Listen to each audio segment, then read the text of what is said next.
Normally, me and Luke would be together at this minute in time doing a video for you guys, but unfortunately, my brother has got COVID. We went and hung out on Father's Day, me, my dad, and my brother. So now I'm isolating at my dad's until Wednesday. Let me tell you about him.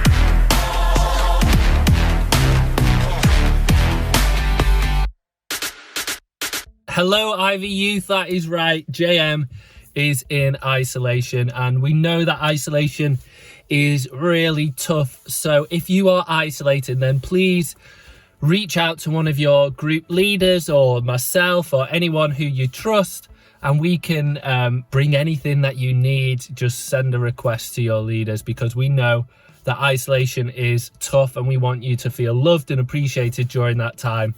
Anyway, isolation kind of links into today's topic loosely, because I've got a question for you. On the back of lockdown, or if you have isolated recently for 10 days, were you more appreciative being outside after your period of lockdown or period of isolation?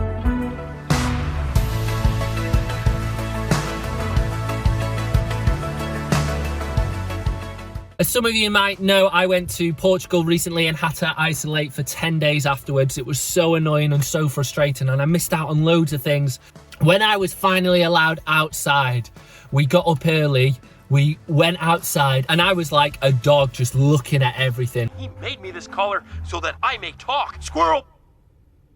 Lockdown certainly has made me so much more aware of climate change. I've been more invested in it. I've watched more things. I've tried to take in as much information as possible. And therefore, as you add that into the fact that we've been inside for so many months last year and this year, it's just given me a greater awareness of climate change, and it's made me definitely more passionate about it. So we are going to be filming outdoors at one of my my favorite thing to do ever, but my favorite thing to do outside as well. Can you guess where I'm going? And I'm also meeting one of my favorite people, if not my favorite person. Can you guess who I'm meeting? We're obviously at golf. Where else? Look at this weather. It's beautiful. It's Saturday morning, and Joel is my favorite person. He's here to play golf with me today.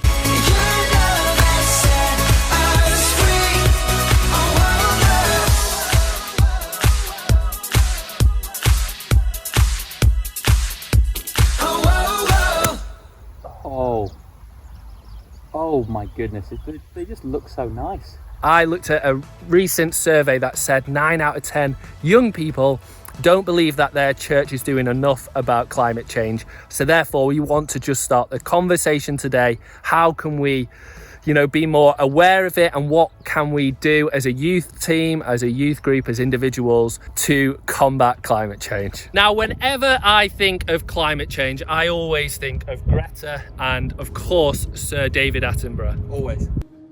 Now, whether you agree with Greta or not, you have to admire, last week we were speaking about, what are you passionate about? And you've got to admire how passionate she is and how much she's already changing and making a difference. Remember last week, you are world changers.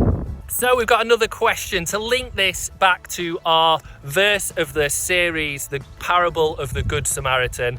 How does climate change, or how we treat the world, how does that impact us loving our neighbour? Discuss.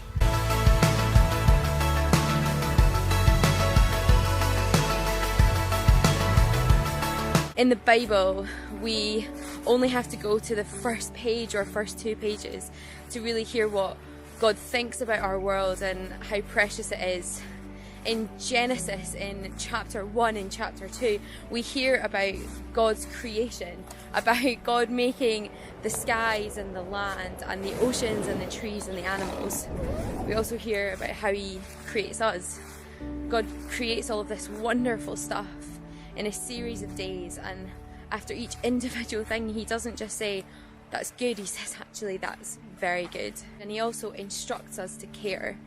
He instructs us to be stewards of this world and look after it.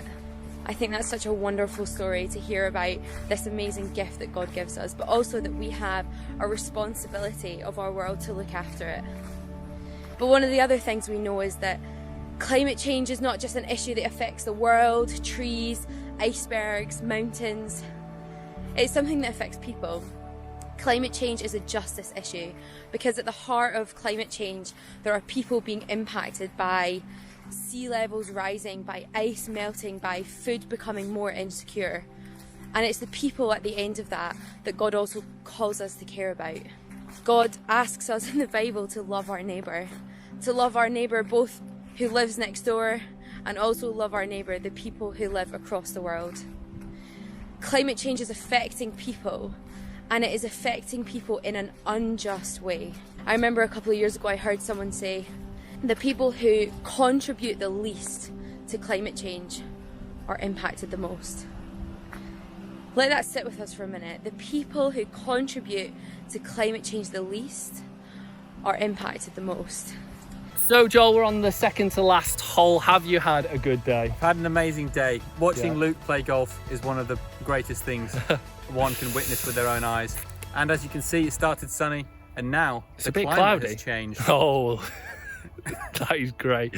We have learned so much today, and we love that video from Tier Fund. But if you are, I know so many of you will be passionate about climate change, then speak to one of your leaders. I know Gemma Tucson has an amazing knowledge of fast fashion and how that impacts the climate and impacts loving our neighbours. So speak to her about it, speak to us. We want to equip you to be able to be more green efficient. So have a discussion in your groups now of what we can do, what are the things that we can do, and how climate change impacts loving our neighbours. We're out.